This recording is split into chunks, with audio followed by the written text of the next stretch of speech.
Hey guys, Becky with you here from Best Canine. I'm just going to do a really quick exercise on getting your dog comfortable putting on collars. Just wait, Roxy is very anticipatious because she already knows this exercise very well. So this here, for this exercise, it doesn't matter what type of collar that you're trying to get them comfortable with or getting them conditioned to. You're just basically creating a really positive experience to be wearing any of the tools or equipment or anything, especially if you have a dog that's kind of auditorily sensitive.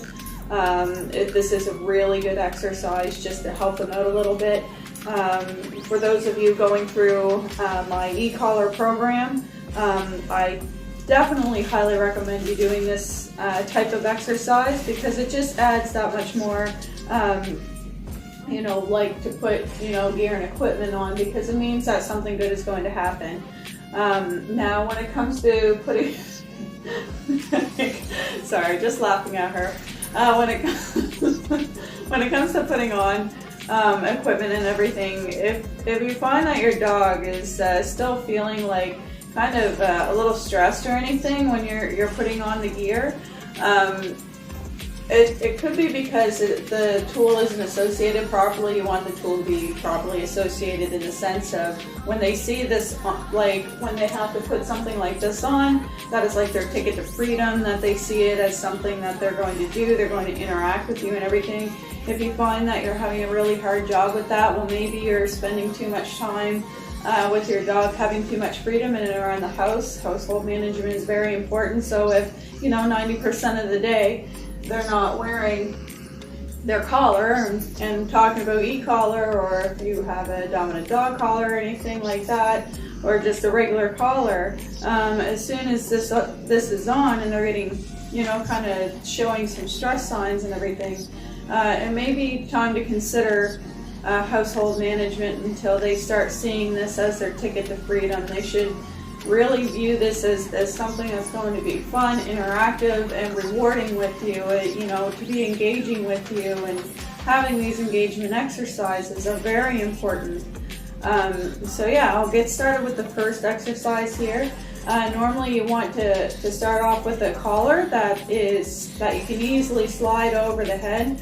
Now, if you have an auditorily sensitive dog, it would be a really good idea to hold the buckles, so that way there's no sounds off of it. So this way there's sounds, this way there are no sounds. So that's something that you can do just to help your dog out a little bit, especially if you find that they're a little, like auditorily sensitive.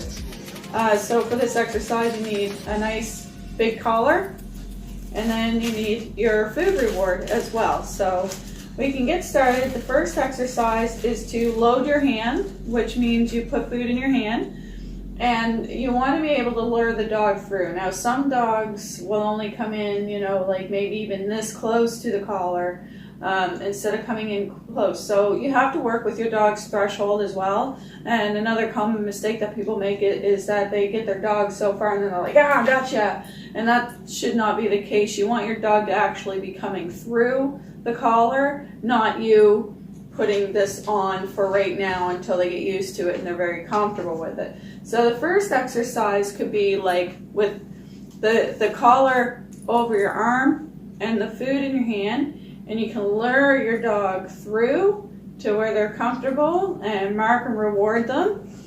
So for this exercise, we are going to use break. So that way she understands when she's going to get rewarded, and when I do reward her, it is break and then the release of food happens. So your first stage is luring dog in, good, break and pay, and then remove the object that may be stressful to them. So as soon as they do something good, remove it. They're going to gain confidence this way. They are not going to gain confidence if you're like, gotcha.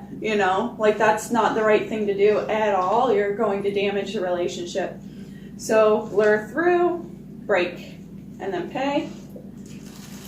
Second stage is holding the food on this side, break, and then pay. Break, pay, remove. So make sure that you are taking away the stressor as well. Roxy's really good because I've done a lot of demos doing this. Break. Okay. All right. The next stage is allowing them to sort out that the food's here. Break. Yes. Good job. Yes. Good girl. Good girl. All right. So break. This is just a fun little game. Break. But it's a very, very handy tool to have in your pocket. The next stage would be allowing the dog to put the collar on totally. Yes. Pay.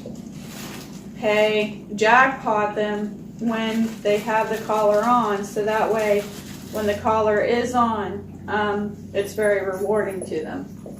Okay, so she's not going to want this collar actually off because it's being very rewarding to her. Now some dogs may take a couple of days, so after they're comfortable putting it on, you practice cinching it up, and you can mark them good, yes, good job, break, and then pay them here. And then at this point I would spend still just a few days follow up, even if they seem ultra comfortable and everything, just to jackpot them while they have the collar on. Anyway, this is a very useful training tip for everyone. If your dog is uncomfortable with putting a collar on, this is an excellent exercise. Spend some time doing this. Do this every time you take them out. Spend 1 or 2 minutes training this exercise. Great. So that way they get super, super comfortable with it. Anyway, if you have any questions, just comment below and I'll answer them for you. And if not, anyway, happy training, take care, and talk to you next time.